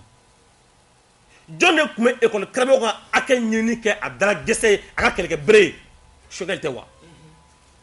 Koroko ko fenkela Youssouf Goti Youssouf ko fenkela ne be fega do Shogel na ni biche mun est kela concrètement comme ils disent qu'on le dise mas mun est kela min kela bo do o e communique o e kuma mugudi yele ko Shogel ko mo wuli tere Shogel yere ko nan na PCFM ka na émission min ke abeta aga page ka areba vidéo tige aba ci kuna fondira be ma kelengeli. Ego politiquement imbeto voilà donc pour te dire que Mas Shogel ti se ka politiquement fara ɲɔgɔn kan résultat filɛ bi jɔnni ko u bɛ taa assise la plateforme Kofop jɔnni ko u bɛ taa assise la Adema jɔnni ko u bɛ taa assise la cadre ko k'u tɛ taa kunna sini u ye communiqué kɛ ko u ye min fɔ condition pour que ka participer tant que o ma tabal k'u tɛ taa a condition fɔlɔ tɛ Choguel ka bɔ fanga la ye u y'o fɔ n bɛna kuma dɔ f'i ye mɔgɔ min bɛ ka ko kɛ c'est-à-dire ne dans le banc quand on nous dit que minnu ko Choguel dɛsɛra Choguel tɛ se ko kunkolo kɛlɛ don mas Choguel est le premier ministre de la transition n'i ye mara kɛ n'a ma ɲɛ o bɛ fɔ n'i ka lakana ma ɲɛ lakana bilan 0 l'heure est au bilan on ne juge pas la tête de Choguel mɔgɔ si mago tɛ Choguel kelen na en tant que tel mais Choguel ka baara kɛcogoya Choguel nana kalan bɛ cogo di bi Choguel nana lakana bɛ cogo di bi Choguel nana dumuni bɛ cogo di bi n bɛna kelen fɔ Choguel ye mas n'i y'a ye Musa ye san 23 kɛ pouvoir la balo da kun ka nɔgɔ mais don min ya balo gɛlɛyara kuma nana caya fo maliyɛnw ko Musa ko balo tɔ kɛra ko balo tɔ min bɛ ko o ye ale ni a musuncinin ta ye Musa gɔnɛ ka bɔ fanga na le peuple peut faire 100 ans en guerre mais le peuple ne peut pas faire une semaine dans la famine faso den bɛ se ka san 20 kɛ guerre la mugu bɛ ka ci mais faso den tɛ se ka dɔgɔkun kelen kɛ kɔngɔ na Choguel nana balo bɛ cogo di bi il est le premier ministre a ka bi se mais n'i nana n'i ma se ka kɛ an b'a fɔ kɛ mas Choguel tɛ se ka politique c'est-à-dire parti politique tɛ dɛ Choguel tɛ se ka fɛn de kɛ fɛn min n'an bɛ se ka fɔ k'an bɛ tɛgɛ sɛgɛn ka d'a kan depuis a nana fo bi Isufu ye kuma dɛmɛ fo sisan a ma fɛn joli fɛn kelen fɔ ko Choguel ye min kɛ k'o ɲɛna a ka fɔ kɛ. ok an bɛ kuma di Jawara ma kuma bɛ tila ka segin ba Yusuf kuma bɛ tila ka IBK ye nin kɛ an tɛ n'i ko IBK Choguel ma baara kɛ IBK bolo wa. ok c'est bon an bɛ kuma di Jawara ma Jawara n'i ye débat bɛ ka ɲaga ka taa fɛ n'i ye Choguel ta k'a lajɛ bi e ko kaban k'a tɛ se ka maaw fara ɲɔgɔn kan solution jumɛn de bɛ e yɛrɛ bolo nin ko la pour que assise la bɛɛ bɛ se ka taa la. En fait moi je suis pas contre la personne de Choguel j'ai vraiment une bonne relation avec lui. I ko k'a tɛ se ka maaw fara ɲɔgɔn kan ne n'a bɛ ɲɔgɔn kalama an bɛ ɲɔgɔn fɛn mais jamana ko kuma de don je crois que Issouf min yɛrɛ bɛ an ka fɛn na yan nɔ ale yɛrɛ kumana ale yɛrɛ y'a fɔ effectivement k'a fɔ a ye propos dɔw fɔ a n'a ye waleya dɔw kɛ comme a ye kumana Bacili ta kan hali n'a sɔrɔ mɔgɔw m'a faamuya ale yɛrɛ da donna olu la donc an bɛ yɔrɔ min na bi ne y'a fɔ n bɛ segin kuma kan c'est-à-dire an bɛ waati min na bi hali ni kalata kɛra ka fanga di maa ma jamana kɔnɔdenw ka danaya bɛnna min kan a bɛ k'a ma wajibi de ka taa ni sira ye sira min bɛ jamana kɔnɔden bɛɛ fara ɲɔgɔn kan pour que an bɛ bɔ nin gɛlɛya in kɔnɔ ni maa o maa m'o kɛ n'i sɔnna ka taa kuma fɔ kuma minnu bɛ nɔto mɔgɔw la kuma minnu b'u lagosi kuma minnu b'u dɔgɔya kuma minnu b'u ka taabolow lagosi aw tɛ se ka ɲɔgɔn ye cogoya si la Assimi bɛ ka démarche min kɛ ça veut dire ce que ça veut dire il y a un premier ministre mais bi munna o dɛsɛlen bɛ ka nin démarche kɛ pourtant il est politique mais bi Assimi yɛrɛ nana ye il est temps ale yɛrɛ ka ko in ta a mɛn n'i y'a ye sɔrɔdasi ministre bɛ bɔ ka taa fɔ jamana wɛrɛ la an ka ministre ma taa fɔ Côte d'Ivoire Burkina an ka faama dɔw ma taa Burkina wa n ko ça veut dire quelque chose a ma kɛ ten o tɛ ten o donc ka mɔgɔw fara ɲɔgɔn kan bi Choguel y'a ka limite bɛɛ yira a tɛ se ka politique mɔgɔw fara ɲɔgɔn kan bi parce que kuma minnu bɛ fɔ bi a ka gɛlɛn olu ka kɛ farakɛ ɲɔgɔnya sababu ye n bɛ fɔ Isufu ɲɛna ne kɔni kelen ne tɛ Faransi ko la ne tɛ Faransi fɛ n tɛ Faransi ka ko la n ma dogo mɔgɔ si la parce que Faransi fɔra anw ɲɛna san 1440 kɔ wala n t'a dɔn an ka Yahuda wala Nasara hatta tattabi'a millatahum min y'o fɔ an ɲɛna o de ye Faransi da o de ye adamadenw da an m'o dɔn an sigilen bɛ n'o ye an dusukun kɔnɔ anw tɛ Faransi maa ye an mago foyi t'u la o fɔra anw ye o b'anw ka limaniya de kɔnɔna na donc k'a fɔ Faransi ko an mago foyi t'a nin na pour revenir Diko ye kuma min fɔ dɔ ko a bɛ reçu contre la n bɛna segin kuma in kan reçu contre tɛ o ni kuma nana e ma ne ye kiiri tigilamɔgɔ de ye ne ye juge de ye i b'a lajɛ sariya nasira de fɛ n'i ye diinɛmɔgɔ de ye i b'a lajɛ diinɛ nasira de fɛ Diko ko an ka segin kotigi ma komi Yusufu ko Ala tɛna jigin ka kow kɛ c'est vrai Ala tɛna jigin ka kow kɛ mais Ala de ye kotigi ye koyi a ko an ka segin kotigi de ma an ka tubi ka segin kotigi ma ko minnu bɛ ka kɛ anw yɛrɛ nɔ b'a la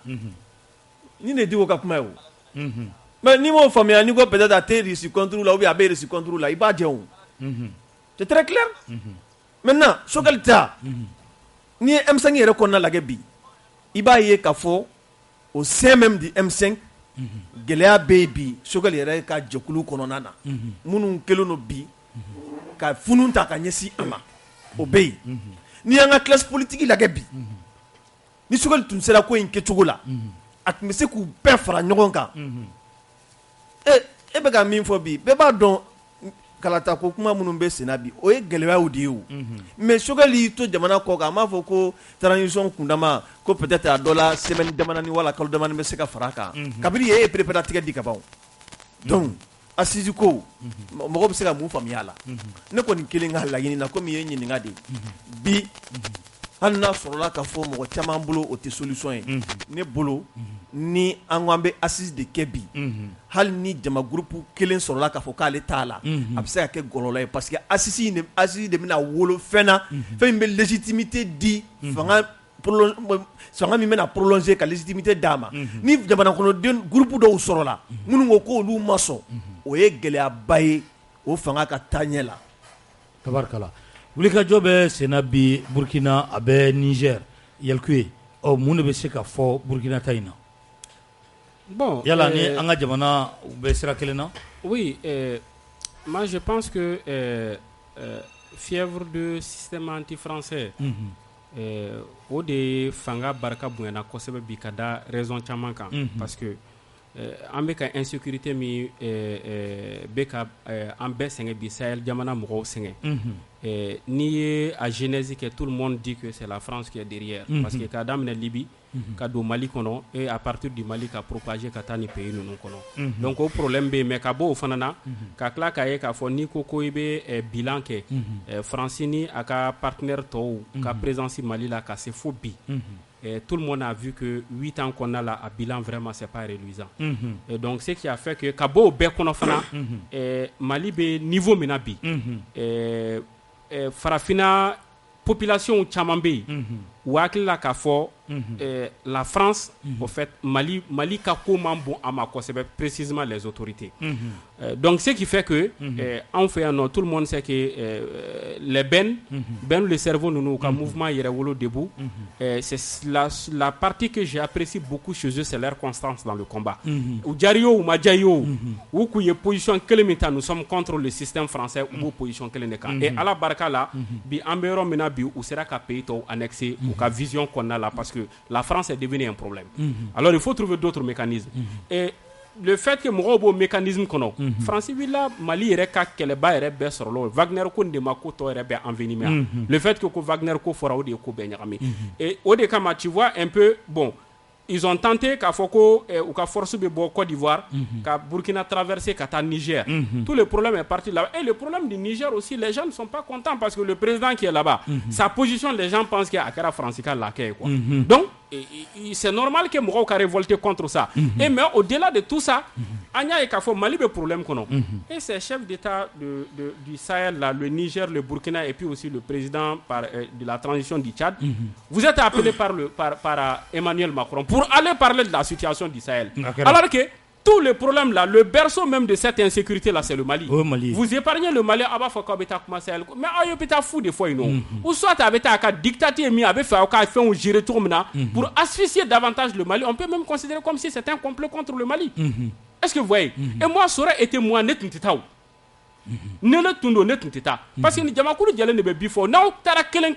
Francis faire la moko ma odila diviser pour mieux régner. Ambera mena bi. Beka black la ka fo ce problème la moko kelen ka problème te. Le Mali est déstabilisé, il m'a fait Mali quand il ka dans la ka photo au tard il sera déstabilisé. Et c'est ce qui est arrivé. Au moment où il disait que le Mali était le maillon faible. Bon, je m'excuse. Wati ba atme ka fo que le Mali était le comme Mali de ka Mali de ka au fin me fo wati mina. Mo ye atete ba mo ma atete ka kuma la mais aujourd'hui en bero de bi. Aya fo ayna franca mo ma la problème flène aujourd'hui. Aduna atara Burkina ta ay Niger ta pratiquement avec a Europe bemene. Donc moi je pense que au de kera sababouye ya e ka fo ou ka fait on la jo depuis bobo kata Ouaga, Kabo Ouaga, Kounyeshin Katara, je pense que Akaya, la nuit, you bloqué Romena. Mais ils étaient obligés à retourner Kana. Ouali Boumaseka de Ouagadougou, parce que Rokoumena, ou la Diosra la tournée. Parce que les gens ne sont pas. Ah, Oumaseka de Ouagadougou, information là-bas, nous tombons ce soir. Donc, moi, je pense qu'aujourd'hui, où nous sommes, cette situation, une situation B, il est temps que l'éveil de conscience pas contre X ou Y, mais en Béromenabi, nous avons un destin commun. Les pays du Sahel, nous avons un destin commun. Et Francis,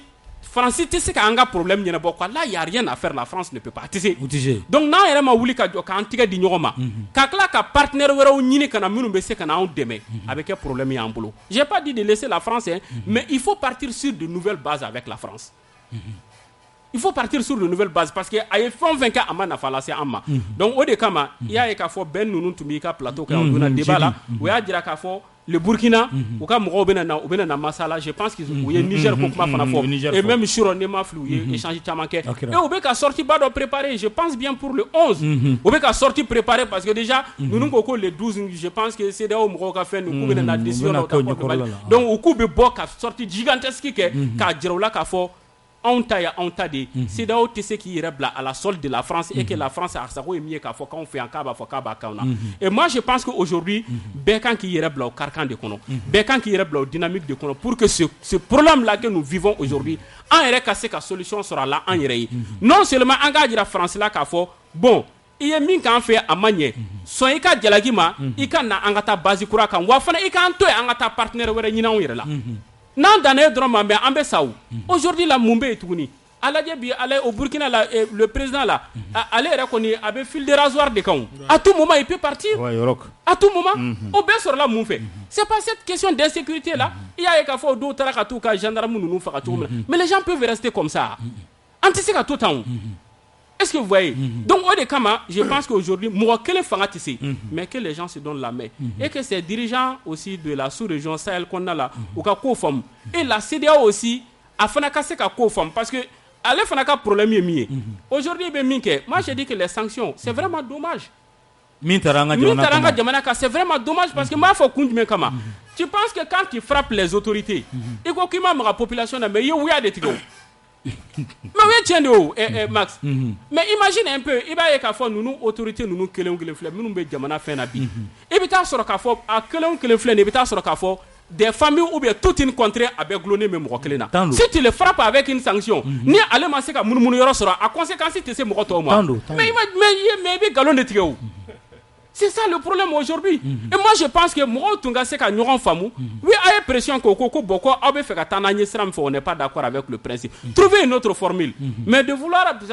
aller sur la base des sanctions, Kata Mouro Toro Takoub, la réseau social, mais c'est honteux, c'est ridicule de la part de la CEDEAO à mon entendement. Et je pense qu'aujourd'hui, Mouro Kanka faire de telle sorte que au Afron et Abiseka essuyer tout maintenant Mouro Kata au Basika. Et franchement, chez nous ici, trouvons une formule en Gafranyon. C'est parce que chez nous ici, là, je pense qu'aujourd'hui, en tant que carcan de Kono, et aujourd'hui, mouvement, je trouve que c'est une lutte noble, et oui, bon, Adam Adien Tesseka Diabeyo à 100%, c'est normal, je suis d'accord avec ça. Adam Adien Tesseka Diabeyo, mais ne qu'on ka Mirinana, ou bika Kelemike, c'est une lutte noble, parce que déjà, Gélé Mimbanka, ni m'a expliqué tout, ni m'a analysé tout, à Teta Francida. Si ils disent qu'ils sont contre le système français, je pense que Moro Kankou irait bloquer et voir très rapidement la solution sur le tour pour juguler la crise. Merci bien. Youssou, Burkina, en ce qui nous demande Iba a ye cogo di a denw bɛ ka wuli ka jɔ min kɛ Faransi kama bi kɛrɛnkɛrɛnnenya la sɔrɔsiw. N b'a ye hakilina min kɔnɔ yani n ka don o kɔnɔ n bɛ fɛ ka fɛn dɔ fɔ quoi. O ye mun ye c'est très clair. Mɔgɔ si tɛ yen Mali histoire la u k'a fɔ n ye ko dialogue de kan ka kɛ ko sigikafɔ de kan ka kɛ ko premier ministre de ye mɔgɔw fara ɲɔgɔn kan ka mɔgɔw wele a ye na an ka kuma. Il n'a pas Assimi Biga qui Aïssa, ou gars c'est le premier ministre qui a réussi à le faire. Ou gars c'est le premier ministre chaque fois ni problème jugara 2018 qu'est-ce qu'on a dit à Ibeka a ko kan na kuma Ibeka kan mo ga kunu ibe basé au de kan ka wuli qu'est-ce qu'on a reproché à Ibeka o de kunye Ibeka i yɛrɛ ka mɔgɔ wuli Ibeka ko ka a tɛgɛ bɔlen do non i tɛgɛ min bɔlen do i tɛgɛ yelen tɛ mɔgɔ wuli don min na Ibeka ye téléphone ta dɔrɔn ka Soumaïla Cissé wuli Mali bɛɛ bɔra a kalama Ibeka ye volonté yira o don. Ce genre de dialogue est réservé au président qui est le garant de la Constitution. Bibi na ni transition ni charte kanga fali. Choguel n'est pas le garant. Non, Choguel m'a kali charte kan. Mogodo de a kali charte kanga soroga Choguel bla barala. Depuis que le gouvernement Choguel est là, je ne suis pas leur avocat.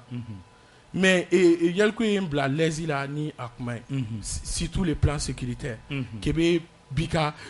ani mɔgɔ caman, c'est tous ceux qui veulent la tête de Choguel, ou vous basez seulement sur le plan sécuritaire. Les plans sécuritaires nous dépassent aujourd'hui. Ni ye Mali bi taga fo ka taga France wele, Mali be France wele domna, o kɔrɔ an jɛnana o don, an dara la, an conviction sɔrɔ k'a fɔ ko anw ne ti se. Ni an kun se an kun be France wele a, bi marifatigi min b'an ka jamana kɔnɔ ko maliyɛnw tɛ, a bɛ maa ba 50 bɔ, minnu dɔnnen don ani minnu dɔnnen tɛ, an bɛ barikani de dɔn kɛ. An bɛ Kotiba wa Katiba de an b'o olu de dɔn kɛ ou bɛ Takuba de don an b'o olu de dɔn kɛ an bɛ MINUSMA de dɔn kɛ mais olu dɔrɔn de don a marifatigi minnu bɛ ka Mali yɛrɛ fana jamana kɛlɛ nin ye minnu bɛ k'an dɛmɛ minnu bɛ ka Mali yɛrɛ jamana fana kɛlɛ ni maliyɛnw tɛ kuma bɛ taa olu fɛ cogo di Bibina, le problème sécuritaire, c'est un problème qui nous dépasse nous seuls. Bibina, sur la région Béminéro, je pense que Guinée est présent sur le plan sécuritaire, a boli minke, a entretien minke. Je pense que a Mali Blaise il a yoro dola. Oui, oui. Guinée, Burkina présent, il y a un problème avec la Jamana ne. Boli minke ko ay boli minga a yira anw na ka fanga problème ya ka jamana no parce que a yira ka fɔ ko Blaise ni rebelle kun Blaise ni bengan kun be ani terroriste cɛ ko terroriste ɲɛmɔgɔw sera ale ma ka fɔ ko ay nga fɛnw di yan no. Donc je pense qu'aujourd'hui les Mali a été trahi trahison yɔrɔ ka jansi tout sur le plan sécuritaire. Je pense que o te daminɛ pour que ko rétabli o te daminɛ ni marifata de k'i bɛ taga dugu minɛ o t'a daminɛ yɔrɔ ye. A donna togoya min na n'a bɛ bɔ a bɛ bɔ ten tɔ de ni joli bɛ kɛ mɔgɔ la Masimbo o misaliya ta ni joli bɛ bɔ mɔgɔ la i bɛ bɔ ka bin joli bɛ bɔ i la tile kelen mais pour que i ka se ka jeli in sanango don o don ka traitement k'a la ça prend du temps i yɛrɛ ka kuma Kebe y'a fɔ ko le temps a ye le temps fɔ a diyara ne ye kojugu temps in dɛ o de b'an jɛ bi Kebe wa o temps in de fana kama c'est au nom de ça aw kan ka nin transition to yen a ka baara kɛ. C'est ceux qui n'arrivent pas à comprendre. Si tout le monde transition contre la vie. À quoi Choguel le gouvernement sur tous les plans. Ils sont visibles sur tous les plans. Sur tous les plans. Ministère Kelentin bi il se ga fo comme mini be yeno qui va fo ko dysfonctionnement total be. An yere ga ministre so an chama yo le jalaki albi ambo jalaki konnala. Mais aujourd'hui on prend la justice. Mali ont espoir sera avec le gouvernement Choguel. Les gens peuvent dire que Kafoko c'est sélectif, comme on de choisir. Mais il y a des dossiers, Kumbolo à la limite, dossiers intouchables. Mais le gouvernement est magarala. John Boraka a folie.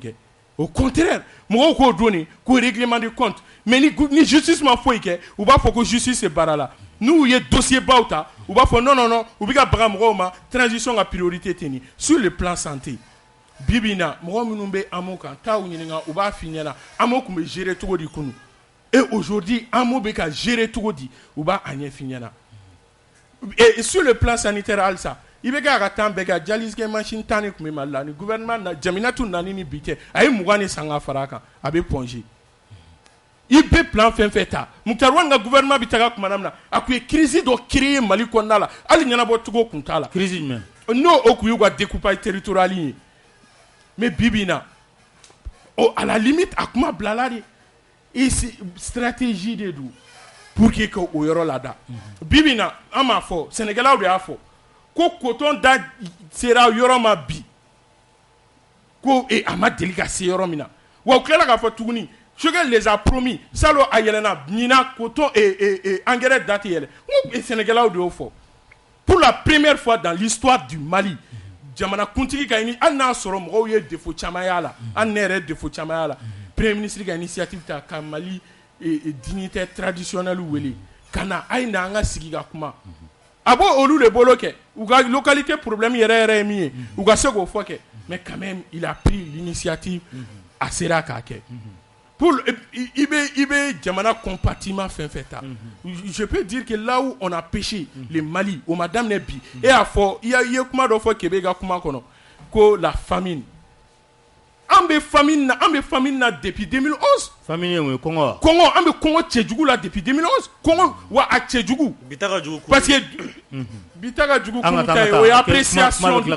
appréciation de mais an bɛ famine na i bɛ kɔngɔ min dɔn dɛ an b'o la depuis 2011 et aujourd'hui on demande à des gens minnu nana kalo 3 kalo 4 ko olu ka san joli kɛlɛ k'olu ka se ko o ɲɛnabɔ à un lapsus de temps bibi na kan kana sigi ka kuma e yɛrɛ sɔnna k'a bɛɛ man ɲi Jawara sɔnna k'a bɛɛ man ɲi a si ma ɲa ok a si ma ɲa mais aujourd'hui an b'a dilan cogo di na an ma sigi ka kuma et kan ka to sigi ka kuma la à la limite dɔɔnin fɔ Burkina kan aw banna o fana ma tabarikala Burkina ta pour que ka don o kɔnɔ n bɛ donna ye halisa u ka président yɛrɛ ka kuma de la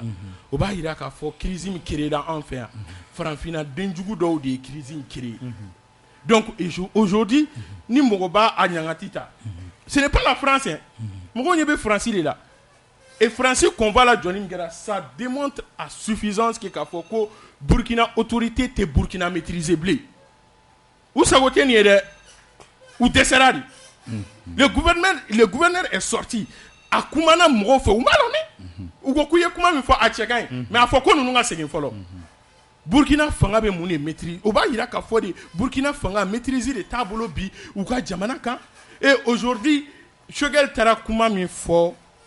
ONU na o nana fara Macron yɛrɛ Faranfinna den dɔw ka jeune dɔw fara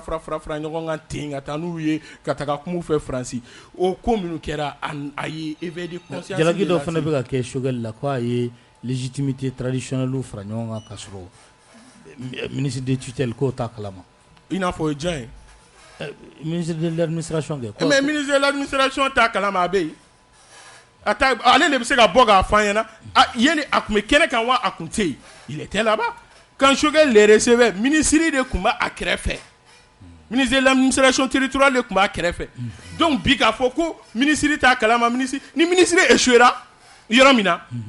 a tɛ fɔ ko ministre a bɛ fɔ ko premier ministre mais ni premier ministre ye initiative min ta a bɛ fɔ k'i ma tɛmɛ ministre fɛ o bɛɛ de b'a jira i la masse k'a fɔ ko kunkolo ko de don quand on parle de la sécurité est-ce que Kebe ye Sadio tɔgɔ fɔ a ma Sadio tɔgɔ fɔ mais sisan nɔ légitimité traditionnelle on veut parler du ministre de l'administration territoriale k'a fɔ ko PM t'a kalama c'est ce que moi je vais te dire masse pour que ka bɔ nin yɔrɔ kɔnɔna la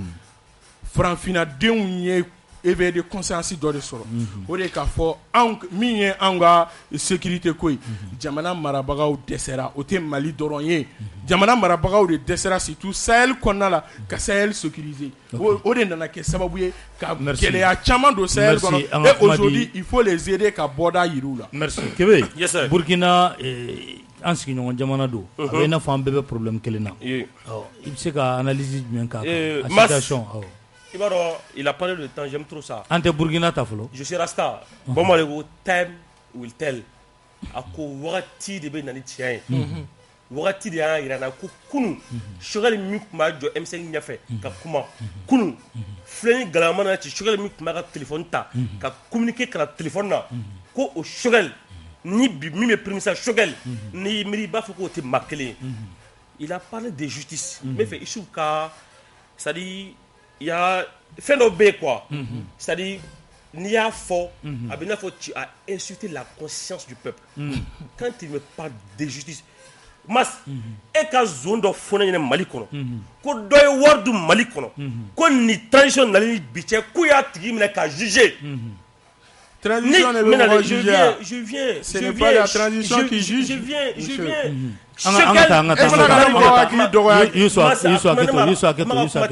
Choguel nalen ni bi cɛ a ko justice ye baara kɛ mas cɛ o cɛ minɛna k'a ye ko a nɔ bɛ wari dun na n'i y'a bu i da ko zo i bɛ taa kaso kɔnɔ il bénéficie ce qu'on appelle la présomption d'innocence. Cɛ si ma juge fɔlɔ Mali kɔnɔ k'i ye wari dun k'i condamné la a tɛ yen a ka dɔ fɔ ka na kɛ depuis Choguel nana fo bi Mais cour d'assises qu'elle a. Pardon. Depuis chacun de la fois, bien ce qu'elle a. Pardon. Voilà. Non, tu as parlé de la justice. On me fait à Kana Malon Blafli, qui est baraqué, rien n'a été fait. Quand tu dis merde au système, quand tu dis merde au régime, elle est jugée. Mais Moroshima Wardou, ce que tu appelles des intouchables, à donc juger là. Ok, Angata. Et puis fait nos masses. Sugar Nakambao, et si vous nous mettez cadeau bala, nous mali bien de créer une économie. Quand tu critiques leur façon de gérer les choses, Nico façon marathon main, Nico gabarake to main, et façon de jouer, et de transition fait. Et mas, il a maramanye, il a minke a mandi onye a tika tani heresre. No de façon de jouer, onye façon de jouer. Tabarkala. Burkina, mas, je salue le peuple burkinabé. Kaya Minkela, moi, c'est ce que j'appelle une lutte révolutionnaire. Moi, je l'ai toujours dit avec Ben et tout le monde. Yerewolo, on a créé ensemble, et jusqu'à présent, je suis un membre de Yerewolo. Mas Ibaro Maoko, que la révolution était un acte violent, un soulèvement. Kaya Minkela, ni ne bateau à me sera France gain. Et je veux que Nimbola Mafo Benire, sorti Mega Nale, qu'on ne parle plus au boulevard de l'indépendance. Il est temps qu'on pose des actes concrets, même Sekato, que la France ait peur, que la France tremble. Il va falloir du proposition de OK. Kaya Minke, Enfana Kasega a Nyoron de Ke, Brokisi de Wake, Akani Minanti Temegatani Yorona, Walma Akani Moti de Yorona. Aujourd'hui, c'est ce que le peuple africain a besoin. Je vais te dire une chose, Mas. Ibaro, Moro Belit panafricain do. Fin d'obé. Burkina, exemple, il y a un an. Ou Djoumei. D'aller à l'offensif. C'est-à-dire, quand tu veux que la France quitte ton territoire, il faut que la France voit que son intérêt est menacé. Ni Minami Balin Flebika, Lado. Ibaro Burgabe, une fois. Ou quoi de quoi, Minati Teme. On a quoi à Teme, on va d'abord expecter. Mime a kono angodo ou ko balo de ba kono moto de ba kono avec ataka di terrorisme ou ka on faga on na ko abi temeni aye aya to folo anga camion nu kono leje ou ma soma o franchement soma jama débordé là ou tir de sommation que ou sigla shura vers les 1h30 du matin Kouvita Ouagadou ou mestra la masse. Donc ce qui veut dire que le peuple africain commence à prendre conscience. C'est-à-dire choisir les minke discours fou. Amanya. Mas. A discours manya. Onila. A minga onina. Meno de fio. Aye tchea kanfo. C'est mon père. Aye kuma bafo. Kuma tchela. O chogal kelen kala ka botuguni. Ko maleni France bi na fo ko mamun be furu la. Ko furu sigi la. Bikadi sinimandi mais ko furu tisa. Ko maleni France be konso dumane la. Mas ne m'a fɔ dɛ chogal de y'a fɔ ko Mali ni France bi ko cɛ ni muso ko furu mais e bɛ tɛmɛ sɛgɛn a kalan bɛ ɲinɛ yan mais s'il te plaît mon frère en club bilan il ne se ka n'o changer bio le peuple a entendu ça en club bilan et grave Mas ni bɛ kuma je dis bien un patriote convaincu comme ils sont en train d'attribuer ça à Choguel. Choguel Trakma Bafo, la première interview qu'il a eu à Amadi Malilao. Manga différence avec Téléma. Là, il coffre, je vais dire. Comment Tchala a été joué avec le coffre. Il y a des personnes de là. Comme Malini France, il y a des fous de là. Comme fous là, comme Bika de cinéma, comme Amé, comme ce Doumane là. Nous beaucoup de Tabarkala. Oh, ame kuma di Jawara ma. Jawara. Au Burkina ka situation yi abe ibla kamiri fin du mena ni kofe. Non, Burkina ka situation, moi je pense que tiens fuga jamana munun be bi. U ka Sahel jamana o. Sahel jamana u ka peuple be ka hakilina do soro. Kunungo tunte min konnana. Yusuf ko Burkina peuple tara ka peut-être fanga bolo dan ne ma bla o minen kono yaro wati temeno na Burkina fama tunye ladikan do di Francis fama o ka panguru wuli to espace wala o ba ira ka fo o wati Burkina fama yere ya famu ka fo tiena nganga fudo siri Faransi ka ko dɔw la n'u bɛna wuli Burkina ka espace kɔnɔna na f'u k'a fɔ fɔlɔ ka 48 heures ye u ka dɔnniya la k'a fɔ k'u bɛna pan sanfɛla fɛ nin ye signba de ni mɔgɔw kan ka min jateminɛ an fɛ yan nɔ jɛkulu dɔw bɛ yan t'a dɔn yɛrɛwolo debu waati dɔw tɛmɛna u tun ko k'u bɛ bɔ ka Faransi ka acte dɔw dénoncer gazi ma ci u la o waatiw kɛra o waatiw kɛra fanga min tun bɛ a ma gazi ci u la mais bi u tɛ ka bɔ bi ka taa boulevard minɛ yan on suppose que a ka di fanga ye de n'a man di a bɛ kɛ yan a tɛ ka kɛ o donc ne bɛ fɛ ka min fɔ dɔrɔn ni ko ninnu bɛ sen na bɛɛ n'i ka hakilina don ne y'a f'i ɲɛna yan ni Faransi ko don wala ni Faransi dɔnniya don wala ni Faransi juguya don ne kɔni b'a dɔn ne ye fitinin min kalan o b'a to k'a fɔ ne bɛ bila o ko la f'a dan mais an bɛ yɔrɔ min na bi an bɛ mondialisation de kɔnɔna na diɲɛ kalansolon bɛ ɲɔgɔn na de an ni Faransi an ka ɲɛnamayaw sirilen bɛ ɲɔgɔn na yɔrɔ caman fɛ sɔrɔ nasiraw b'an doroke ɲɔgɔn na min ye hali seko ni dɔnko nasira olu b'an doroke ɲɔgɔn na lakana nasiraw b'an doroke ɲɔgɔn na ne fɛ ni pression in tuma dɔ la a ka ɲi a bɛ kɛ sababu ye min ye taabolo dɔw ye olu ka se ka yɛlɛma mais k'a fɔ de an ka kɛlɛ yɛrɛ de ta ka u sɛgɛrɛ ne bolo o bɛ se ka kɛ gɛlɛyaba ye parce que mɔgɔw bɛ ɲinɛ min kɔ anw ye marakaw de anw ka sɔrɔ a fan caman a gulonnen bɛ kɔfɛla de la komi Yusu ninnu ye bamananw ye olu bɛ sɛnɛ de dɔn mais an ka sɔrɔ a fan caman gulonnen bɛ jamana kɔfɛla de la ni gɛlɛya dɔw nana cogo dɔ la jamanaw yɛrɛ dama ni ɲɔgɔn cɛ a bɛ kɛ sababu ye an balima minnu bɛ kɔ kan olu dun bɛ nafolo min don Mali kɔnɔ bɛɛ b'a dɔn k'a fɔ hali diɲɛmaaw bɛ nafolo min d'a ma an ka mɔgɔw ta ka ca ni o ye an kan ka ko in lajɛ diɲɛma jɔlen na c'est vrai pression kan ka kɛ bi ko in kan ka lajɛ diɲɛma jɔlen na mais k'a fɔ de an bɛ ko in yɛrɛ tigɛ pewu a dɔw bɛ se ka ɲuguɲugu lawuli ni ɲagaɲaga ye ne fɛ an mago t'o la ɲuguɲugu ye jumɛn ye ɲuguɲugu ye mun ye bi n y'a f'i ɲɛna an ka mɔgɔw de bɛ kɔkanna na anw ye taamakɛlaw de ye a bɛ se ka kɛ sababu ye kɔlɔlɔw b'an ka mɔgɔw sɔrɔ sigi gɛlɛya bɛ na s'u ma fo k'a dama tɛmɛ mɔgɔ caman bɛ Bamakɔ yan bi mɔgɔ caman bɛ Mali kɔnɔ bi u ka dayirimɛ bɛɛ bɛ kɔfɛla de la tabarikala o b'a to ni an bɛ maa damadɔ ta nɛgɛjuru sira fɛ 20 20 18 65 20 20 18 65 et masse minute 30 secondes me tila k'a d'i ma 20 20 18 65 allo Ansu nba somɔgɔw bɛ di tɔgɔ ni jamu Amidu Jibo de Sɛbɛnnikɔrɔ Amidu Jibo n b'i fo k'i barikada ɲininkali ye jumɛn ye Jibo n bɛna ɲininkali kɛ n'o ye i ka Yusu ye Yusu min Yusu in na an ka mɔgɔ 300 ni dɔɔnin min minɛnen don bi jadisi bolo mɔgɔ 300 ni dɔɔnin Bagansi mara in na ko yala u ma minɛ Sogɛli tile la sisan o ye kelen anw ka ɲɔnɔ mara in maa minnu ka ɲɔw ni maa minnu ka kabaw ni fɛn minnu mara ka jeni o jenina i bɛ k'a tile la a taa di Sogɛli tile la n mago bɛ nin jaabi na n bɛ Kebe fo kosɛbɛ min balimakɛ Karɔkɛ in fo min yɛrɛ fo kosɛbɛ merci a diyara n ye an b'i fo 20 20 18 65 20 20 18 65 o ye nɛgɛjuru sira ye voilà allo nba tɔgɔ ni